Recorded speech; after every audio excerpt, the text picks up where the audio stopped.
Hello everyone and good morning. So just after 2 days of our marriage हम निकल पड़े अपने हनीमून के लिए फॉर अंडमान। और शुरुआत में ही एक ट्रेजेडी हो गया हमारे साथ। हमने अपना फ्लाइट मिस कर दिया जो कि 5 AM का था और उसके इमीडिएट बाद ही हमने नेक्स्ट टिकट बुक किया वहीं पे एयरपोर्ट से। 8,000 रुपये एक्स्ट्रा गिनना पड़ा। एंड कुछ देर बाद ही हमें वो हेवनली व्यू देखने को मिला जिसके लिए हम पागल हुआ करते हैं, see the view. And with the next 2 hours हम पहुंच गए Veer Savarkar international airport Port Blair. So finally land होने के बाद हमने अपना टूर बुक करवाया था वॉइस विस्ता के अंडर, जिसके लिए उन्होंने अपना ड्राइवर भेज दिया था हमें पिकअप करने के लिए। और ये एक यूनियन टेरिटरी होने के चलते हमें बहुत टाइट सिक्योरिटी देखने को मिला। सो अंडमान में सबसे अच्छा जगह है आपका हैवलॉक, देन नील, देन पोर्ट ब्लेयर। लेकिन हिस्टोरिकल इम्पोर्टेंस देखा जाए तो सबसे इम्पोर्टेंट जगह है पोर्ट ब्लेयर, जो कि सेलुलर जेल। काला पानी ये नाम सुनते ही एक डेडली इमेजिनेशन आता है, deadly punishments towards our freedom fighters. Bengals के और पंजाब के फ्रीडम फाइटर्स यहाँ पर ज़्यादा लाए गए थे। सो बीइंग अ बंगाली हमें बहुत कुछ जो भी गाइड्स बता रहे थे हमें बहुत एक कनेक्शन फील हो रहा था। सो गाइड हमें सेलुलर जेल का एक मिनिएचर वीडियो दिखा रहे थे कि कैसे जेल को तैयार किया गया है चारों तरफ से घेर के। और अभी हम लोग जा रहे हैं फांसी घर। तो ये एग्जैक्ट वही प्लेस है जहाँ पर फांसी दिया जाता था। आप देख सकते हैं 3 फांसी का फंदा यहाँ पे झूल रहा है। इवन की जो लीवर देख रही है ओरिजिनल लीवर है जिसके अंदर उनको हैंग किया जाता था। इसके बाद उनके बॉडी को नीचे वाले स्टोर में डंप किया जाता था। फांसी घर देखने के बाद हम लोग वर्क शेड के तरफ गए और यहाँ ऐसा कुछ देखने को मिला जिससे आंखों में आंसू आ गए हमारे। आप देख रहे हैं यहाँ पे मैनिक्विन वर्जन में कुछ पनिशमेंट्स दिखाए गए हैं, जो पनिशमेंट्स तब के फ्रीडम फाइटर्स को दिया जाता था। कैसे इनको बेरियों में बांध के एनिमल्स जैसे ट्रीट किया जाता था, इनसे कुछ इम्पॉसिबल काम करवाए जाते थे और काम ना करने के चलते इनको फिर से पनिशमेंट मिलता था। ये सारी चीज़ें कराया जाते थे इनको इनके मॉरल्स तोड़ने के लिए, क्योंकि फ्रीडम फाइटर में इनके मॉरल वैल्यू बहुत हाई रहते थे। और ये एक हमारे बंगाली फ्रीडम फाइटर का सेल है जो अलग से दिखाया जाता है हम लोगों को। इंद्रनाथ सान्याल, आप देख सकते हैं सेल कितना छोटा है। इतने छोटे से सेल में इनको रखा जाता था, ना किसी से मिलना जुलना ना कुछ, और इसके साथ इतने हार्श पनिशमेंट्स थे। तो इनके जो कठिनाइयाँ थी वो दिखाया जाता है हमें, गाइड्स हमें वैसे समझाते हैं। एंड एक अलग सा पेट्रियोटिज्म महसूस होता है जब ये सब देखते हैं। सो मेरे हिसाब से historically this place has a huge importance and सबको इस प्लेस में आना चाहिए और एक बार देखना चाहिए कि कैसे फ्रीडम फाइटर्स ने हमारे लिए क्या क्या किया है। सो ये देखने के बाद हम वहाँ से निकल पड़े। क्रूज़ से हम लोग अब जाने वाले थे हैवलॉक आइलैंड। तो हमारे क्रूज़ का नाम था मैक क्रूज़। यहाँ पर और भी क्रूजेस हैं जैसे नॉटिका है, ग्रीन लाइन है, आप कुछ भी क्रूज़ बुक कर सकते हैं। पर हमारे जो एजेंट थे उन्होंने हमें मैक क्रूज़ बुक करके दिया। मैक क्रूज़ आप देख रहे हैं, क्रूज़ कितना सुंदर लग रहा है बाहर से। This was my first cruise ride और मुझे बहुत ही टेंशन हो रहा था कि पता नहीं समुंदर में शिप जैसे हिलता है, इतना ज़्यादा मूवमेंट करता है तो उल्टी ना आ जाए, ये डर सबको रहता है। मैं विंडो सीट सिलेक्ट किया था तो बाहर देखने में बहुत अच्छा लग रहा था, बाहर का समुंदर। क्रूज़ के अंदर का माहौल भी बहुत सुंदर है, फुल AC है और सिटिंग अरेंजमेंट्स भी बहुत अच्छा है, स्पेशियस है। और छोटे छोटे खाने का स्टॉल्स भी लगे हुए हैं क्योंकि ये जर्नी 1 hour 45 minutes का था, 40-45 minutes का। तो आप बोर होते हैं तो कुछ खाने का मन करता है। और लकीली मैं बच गई, मुझे उल्टी अल्टीमेटली नहीं हुआ, लेकिन कई लोग पीछे से उल्टी कर रहे थे तो उनके लिए पेपर बैग्स भी प्रोवाइडेड थे। और बस बाहर का समुंदर देखते देखते एक अच्छा व्यू एंजॉय करते करते आराम से चले गए हम लोग टूवर्ड्स हैवलॉक। और हैवलॉक उतरते ही oh my god guys, just see the view. इतना नीला समुंदर मैंने लाइफ में कभी नहीं देखा, क्योंकि हमारे वहाँ पे बे ऑफ बंगाल समुंदर इतना नीला नहीं होता है।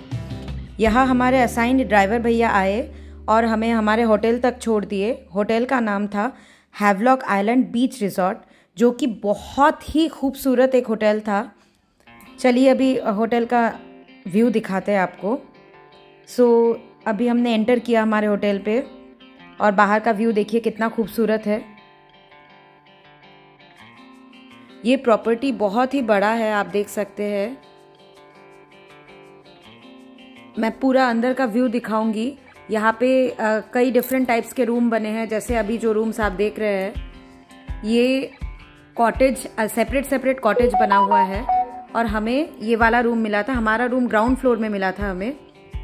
तो रूम के अंदर देखिए कितना खूबसूरत से पूरा सजाया गया है रूम को, और सारे एमिनिटीज़ भी अवेलेबल है। एक छोटा सा चेंजिंग रूम भी है, वार्डरोब दिया है, और ये है क्लीन बाथरूम।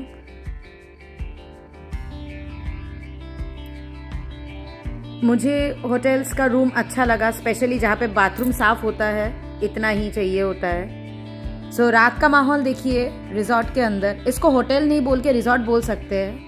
तो रिजॉर्ट के अंदर आप रात का माहौल देखिए कितना वाइब्रेंट, कलरफुल एंड पूरा म्यूजिक, लाइव डीजे बज रहा है यहाँ पे। आप पूरा यहाँ पे माहौल एंजॉय कर सकते हैं।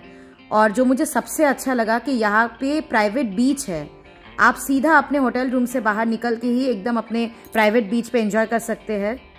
So basically I was enjoying my honeymoon to the fullest. इतना सुंदर जगह होगा मैंने कभी नहीं सोचा था। सो एंजॉय करते करते टल्ली हो गई मेरी बीवी। उसके बाद हमने एक स्कूटी बुक किया, तो 400-600 रुपीज़ फॉर अ डे। आप पेट्रोल आपको खुद भरना पड़ेगा। तो यहाँ पर रात के 8 बजे के लगभग सब दुकान बंद हो जाता है। तो ये एक और बात है कि ये बहुत ज़्यादा सेफ एरिया है। यहाँ के जो लोकल्स है वही बोल रहे हैं कि आप रात को 10-11 बजे निकल जाइए घूमने के लिए, कोई आपको कुछ नहीं बोलेगा। ये मेरे को मस्त लगा कि यहाँ पर आपको कोई सेफ्टी के लिए कोई इशू नहीं है। तो आप देख सकते हैं कि अभी सब जगह यहाँ पर रिजॉर्ट, सब जगह होटल्स बने हुए हैं। इतने ज़्यादा यहाँ पर टूरिस्ट आते हैं। फाइनली घूम घाम के हम बैक किए अपने होटल, और हमने डिनर बाहर ही किया क्योंकि हमारे प्लान में डिनर इंक्लूड नहीं किया गया था। सो डे 2 में सुबह उठ के हमने ब्रेकफास्ट किया, जो कि कॉम्प्लीमेंट्री ब्रेकफास्ट था, और काफ़ी वैरायटी था ब्रेकफास्ट में, और बहुत ही टेस्टी था। तो आज के दिन के लिए हमने प्लानिंग किया है scuba diving and snorkelling. Scuba diving के लिए मैं भी प्रिपेयर कर रहा था, वो भी प्रिपेयर कर रही थी, पर फाइनली मेरे से हुआ नहीं। और वह मेरी छोटी सी सुंदर बीवी चले गए अंदर स्कूबा डाइविंग करने के लिए, मुझे छोड़कर, मुझे ऊपर रख के। सो ये देख सकते हैं स्कूबा डाइविंग का जो फुल वीडियो जो अंदर शूट किया गया था। सो ये रहा स्कूबा डाइविंग का अंदर का वीडियो, जो वहाँ के जो लोकल्स हमें ट्रेन कर रहे थे उन्होंने ही शूट किया। आप देख सकते हैं यहाँ पर live fish and live corals भी है। साथ में मेरी बीवी भी है, बहुत साहसी है। पता नहीं था कि वो कर पाएगी, मैं खुद नहीं कर पाया। एनीवे अंदर रहती तो अच्छा रहता। बाहर आने के बाद मेरा दिमाग खा गई कि तुम क्यों नहीं गए। इसके बाद मैंने स्नॉर्कलिंग ट्राई किया, जो कुछ ज़्यादा कुछ डरने वाला है नहीं, जिसमें आपको सी के ऊपर आपको फ्लोट करवा के लेके जाया जाएगा। अब एक हेलमेट जैसे रहेगा जिसके थ्रू आप नीचे से कोरल देख सकते हैं, पर ऐसा कुछ दिख नहीं रहा था। तब भी अच्छा है, जब मैं कर नहीं पाया स्कूबा डाइविंग। चलो एक और तो है वे जिससे आप स्कूबा डाइविंग जैसा मज़ा ले सकते। ये सब करके जब मन नहीं भरा तब हम लोग चले गए टुवर्ड्स एलिफेंटा बीच। एलिफेंटा बीच सबसे ज़्यादा जहाँ पे वाटर एक्टिविटीज़ होता है एंड मोस्ट इंटरेस्टिंग है ये वाला जगह। तो हम बोट से वहाँ पे चले हैवलॉक आइलैंड से टुवर्ड्स एलिफेंटा बीच, और वहाँ के जो हमारे ट्रैवल एजेंट थे उन्होंने ही जो वाटर एक्टिविटीज़ एलिफेंटा बीच में जाके जो हम लोग एक्टिविटीज़ करने वाले हैं उसका भी टिकट्स पहले से ही करना पड़ता है। तो हम लोग एलिफेंटा बीच पहुँचे बोट राइड से, और यहाँ पे जो भी गाइड थे उन्होंने हमें समझाया कि क्या क्या है अंदर, कौन सा एक्टिविटीज़ है। So let's start with sea walking, जो वन एंड ओनली पूरे इंडिया में यहीं पे होता है, जहाँ पे आपको 30 मीटर अंडर द सी लेके जाया जाता है स्टेयर केस से। फिर वहाँ पे एक आपको हेलमेट पहनाया जाता है जिससे आप अंदर ही आप सांस ले सकते हैं। It is not at all difficult like आपका स्कूबा डाइविंग। आप आराम से सांस ले सकते हैं और सी के एकदम बेस में जाके आप पूरा वॉक कर सकते हैं। देखिए हमारे पैर पूरे एकदम बेस पे है, एंड पूरा अंडर वाटर लाइफ हम लोग एंजॉय कर रहे हैं। कलर्ड फिशेस एंड कोरल सब कुछ देखने को मिल रहा है। अंदर इतना खूबसूरत है कि अगर कोई ना जाए तो इसको बोल के बयान नहीं किया जा सकता है। At least once in a lifetime आपको जाना चाहिए बिल्कुल। इसके बाद हमने किया जेट स्की, जो कि एडवेंचरस था, लेकिन खुद को ज़्यादा कुछ नहीं करना पड़ रहा था, ड्राइवर ही सब ड्राइव कर रहे थे।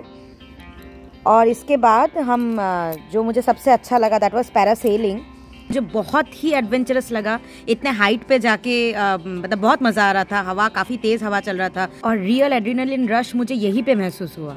On the contrary scuba diving जब मैं पानी के अंदर पहुंच गई that was quite meditative one, peace था, लेकिन यहाँ पे मुझे बहुत ही एक एड्रेनलिन रश महसूस हुआ। सो उसके बाद हमने एलिफेंटा बीच में, बीच काफ़ी सुंदर था, काफ़ी सारे फोटोज़ लिए, और एक सुंदर सा सनसेट एंजॉय करते करते हम वापस हैवलॉक पहुँच गए। और डे 3 को हम सुबह सनराइज़ देखने के लिए काला पत्थर बीच पहुँच गए 4 बजे, सुबह के 4 बजे, और इतना खूबसूरत सनराइज़ देखा हमने that it can not be expressed in words.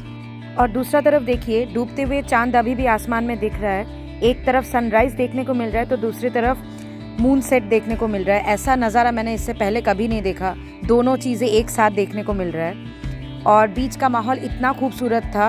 फिर धीरे धीरे सनराइज़ के बाद माहौल थोड़ा चेंज हो गया और यहाँ भी हमने काफ़ी सारे फ़ोटो सेशंस किए और उसके बाद हम होटल वापस पहुँच गए। तो ये खूबसूरत रिजॉर्ट का नज़ारा मैंने आपको रात को दिखाया था, जो कि पूरा जस्टिफाई नहीं किया था, तो अभी दिन में दिखाते हैं। देखिए प्राइवेट बीच आप एक्सेस कर सकते हैं रिजॉर्ट के अंदर से ही। ये वही जगह है, कितना खूबसूरत है। आप देखिए एकदम रिजॉर्ट से आप घर से बाहर निकलते ही आपको प्राइवेट बीच मिल रहा है। यहाँ पे सामने स्विमिंग पूल भी है, आप चाहे तो स्विमिंग पूल एक्सेस कर सकते हैं और काफ़ी बड़ा एरिया है। यहाँ पे बैठ के आप खाना वाना ऑर्डर कर सकते हैं बाहर। आप रूम सर्विस भी ले सकते हैं, आप बाहर भी बैठ के खा सकते हैं, ऑप्शंस आर अवेलेबल।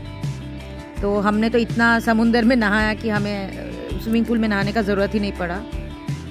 इवनिंग में हमारे ड्राइवर ने हमें पिकअप किया from the resort so that हम जा सके राधानगर बीच, जहाँ से हम सनसेट देख सके। बीच साइड में आपको हर जगह फ़ोटोग्राफर्स मिल जाएंगे। हमने राधानगर बीच में भी फ़ोटोग्राफर्स अरेंज किए थे, जो कि हमारे बहुत अच्छे अच्छे फ़ोटो शूट किए और साथ में एक खूबसूरत सा सनसेट व्यू एंजॉय किया हमने।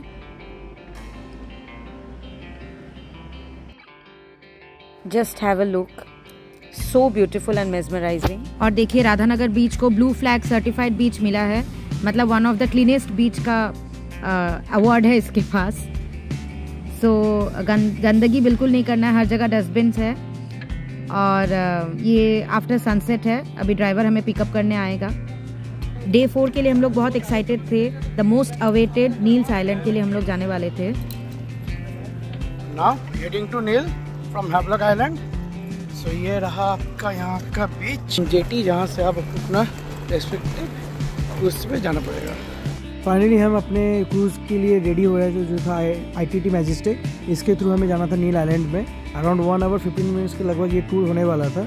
नाउ फाइनली हम उतर चुके थे नील आइलैंड पे। नील आइलैंड बहुत ही छोटा एक आइलैंड है, पर बहुत ही सुंदर है। बट ये बहुत अंदर होने के कारण यहाँ पर कोई नेटवर्क नहीं मिल रहा था ईजिली। यहाँ पर स्पेशली आपको BSNL चलेगा, एयरटेल और वोडा तो हो ही नहीं सकता, इसलिए बहुत ज़्यादा दिक्कत हो रहा था अपने ड्राइवर के साथ कनेक्ट होने में। फिर हम अपना होटल पहुंच गए, जो था पर्ल व्यू बीच रिजॉर्ट। ये भी एक काफ़ी सुंदर रिजॉर्ट हमें दिया गया था, आप देख सकते हैं। अभी हम रूम का टूर देने वाले हैं आपको। बहुत ही खूबसूरत सा रूम था, वेल ऑर्गेनाइज्ड। ये देखिए, it's a 3 star property. So अंदर भी सब कुछ एकदम एक्सेसिबिलिटी बहुत अच्छा था और अंदर आपको नेटवर्क मिल रहा था क्योंकि वाईफाई दे रहे थे ये लोग। बहुत ही यहाँ का जो सबसे मुझे डिफ़िकल्टी लगा वो है यहाँ का नेटवर्क प्रॉब्लम। आइए बाहर बालकनी का व्यू दिखाते हैं। यहाँ पे भी प्राइवेट बीच एक्सेस है और यहाँ से आप पीछे की तरफ देख सकते हैं, डायरेक्ट सी दिख रहा है। Such a beautiful property, just have a look, wow. So हमने रूम पे ही अपना लंच ऑर्डर किया और हम इतना थक चुके थे कि अभी हमें थोड़ा रेस्ट की ज़रूरत था। अब हम फाइनली पहुंच चुके थे नील आइलैंड का जो सबसे अच्छा बीच है, जिसे कहते हैं भरतपुर बीच। बट फिर मेरी बीवी यहाँ पर रेडी होके आ गई, सेक्सी होके, और यहाँ पर सब जगह फोटोग्राफर मिल जा रहे थे। तो वो फिर स्टार्ट हो गई अपना फ़ोटो क्लिक करवाने के लिए। 1 घंटा लगा फ़ोटो क्लिक करने में और मैं 1 घंटे बैठे बैठे बोर हो रहा था। और इस बीच का ये खासियत है कि आप कितना भी समुंदर के अंदर चले जाओ, लेकिन आपका पानी बस स्विमिंग पूल जैसा ही कंधे तक ही आएगा या कमर तक आएगा। आप देखिए, ये जूम करके दिखाया जा रहा है। अभी हम जूम आउट करेंगे तो देखिए कितना दूर है, हम कितना अंदर पहुंच गए पानी का, लेकिन तब भी सिर्फ कंधे तक ही पानी आ रहा है। So this is something new for me. और यहाँ पे भी हमने कुछ वाटर एक्टिविटीज़ किए, जैसे बनाना राइड, जो कि उस दिन एलिफेंटा बीच में छूट गया था। तो बोट से आपको पहले टो किया जाएगा। ये देखिए, बोट आगे आगे चल रहा है और हम पीछे एक बलून लाइक स्ट्रक्चर, बनाना लाइक बलून स्ट्रक्चर, उसमें हम लोग हैं। और यहाँ पे काफ़ी दूर चलाने के बाद आपको पानी में ही फेंक दिया जाता है। ये भी मुझे उतना कुछ खास नहीं लगा, नॉट दैट लाइक कि कुछ एड्रेनलिन रश हो रहा है, ऐसा नहीं है। सब वही लोग कर रहे हैं, आप बस बोट वो बनाना राइड में बैठे बैठे थोड़ा सी एंजॉय कर सकते हैं, बस इतना ही है। राइड ख़त्म होते ही फेंक दिया गया पानी में, ये काफ़ी अच्छा था। फाइनली समुंदर में नहा के और भी नमकीन हो गए मेरी बीवी। सो रिजॉर्ट हम बैक करते हैं। देन फ्रेश होने के बाद हम सनसेट पॉइंट देखने के लिए गए, जो इनके ही रिजॉर्ट में था। सो वो सब होने के बाद हम रात को डिनर यहाँ पर करके next big day for port Blair के लिए हम निकलने वाले थे। सो अगले दिन ग्रीन ओशन क्रूज़ में हम नील आइलैंड से पोर्ट ब्लेयर की तरफ जा रहे थे। और ये ग्रीन ओशन क्रूज़ एक ऐसा क्रूज़ है जिसमें आपको ओपन डेक मिलता है, जो कि बहुत ही मज़ेदार था। अंदर एसी भी है नीचे, लेकिन ये ओपन वाला फीलिंग बहुत अच्छा लग रहा था। आप आराम से समुंदर देखते देखते हम लोग जा रहे थे और लाइव म्यूज़िक भी बज रहा था, डीजे। तो बहुत मज़े किए हमने। एक अलग ही इन्जॉयमेंट था ओपन डेक में चढ़ने का। कब 1.5 घंटा निकल गए पता भी नहीं चला हमें। सो पोर्ट ब्लेयर पहुँच के हमें ये ईस्टर्न गेट ये वाला होटल दिया गया था। सो ये भी एक अच्छा प्रॉपर्टी है। एंड दिस टाइम हमने फ्लाइट मिस होने का कोई ऑप्शन ही नहीं छोड़ा, इतना पास लिया हमने एयरपोर्ट का। ऑपोजिट था ये हमारे। यहाँ के रूम्स भी कितने सुंदर थे, आप देख सकते हैं। काफ़ी क्लीन है एंड सारे अम्यूनिटीज़ अवेलेबल है। अंडमान में इतने टूरिस्ट आते हैं, सो देखा जाए तो सारे प्रॉपर्टीज़ ही बहुत अच्छे से बनाए गए हैं with proper facilities and amenities. तो हमें ओवरऑल अंडमान बहुत अच्छा लगा और घूम फिर के मेरा पति पागल हो गया और ये देखिए डांस कर रहे हैं। सो या अब शाम के टाइम हमने फिर से वहाँ पे एक स्कूटी रेंट लिया। पता नहीं इसको क्या हो जाता है, चुल मच जाता है कि गाड़ी रहने के बावजूद भी इसको स्कूटी में चढ़ाना मुझे अच्छा लगता है। और यहाँ भी अंदर एक पूल था, स्विमिंग पूल था। स्विमिंग पूल आप एक्सेस कर सकते हैं यहाँ पे। इतना नहाने के बाद भी मन नहीं भरा। ये रिसेप्शन एरिया था होटल का। और शाम को हमने एक रिलैक्सिंग सा मसाज लेने के बारे में सोचा, रिलैक्सिंग स्पा। मैंने और मेरे हस्बैंड ने टुगेदर एक स्पा बुक किया और ये रिलैक्सिंग मसाज के बाद हम बहुत आराम से सो गए इसके बाद। और सुबह फिर निकल पड़े टूवर्ड्स एयरपोर्ट। सुबह ब्रेकफास्ट नहीं किए तो हम एयरपोर्ट जाके ही अपना ब्रेकफास्ट किए। और पानी भी ऐसे माजा टाइप टेट्रा पैक में पीने को मिला। और इतना थोड़ा सा पानी का दाम था, 60 रुपीज़। वैसे एयरपोर्ट में अलाउड नहीं होता है बोटल्स कैरी करना, more than 100 ml liquid carry नहीं कर सकते। सो या आवर जर्नी एंड्स हियर। अगर आपको हमारा वीडियो अच्छा लगे please share and subscribe. Till then bye.